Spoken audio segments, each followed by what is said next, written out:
programa, pinapakita dito ang tiwala sa sarili, pagkamalikhain at pagkakaisa ng mga estudyante at ng mga guro. At dito nga sa aking likuran ay makikita ninyo ang pagrampa ng mga estudyante mula sa iba't ibang programa, suot ang kanilang acromatical black and white outfit.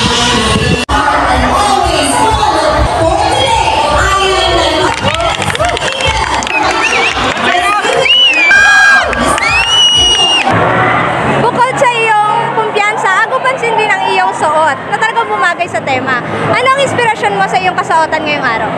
Bali, wala lang. Kung ano lang masuot, and the inspiration is high fashion, achromatic, vibes, chuchunes, and from TikTok shop, from may ate, and from kasal. Yun lang naman, basic lang. Thank you so much. Ano ang inspirasyon mo sa iyong kasuotan ngayong araw? Na ano lang, gusto ko lang suot ng ganito kasi first time ko in my life, yun lang. First time ko makakwit ang buong buhay ko.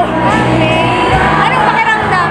Ng happy, tapos enjoyment, tapos excited, tapos nakasuot ako ng ganito. Thank you so much. Anong pakiramdam ng makasama ng brother sa iyong unang beses? Masaya dahil first time ko nakasali dito sa college. Maraming salamat.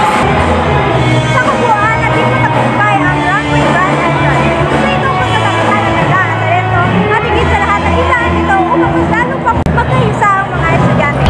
Ako si Maria Alessa Igat, nagbabalita para sa Express Balitaan.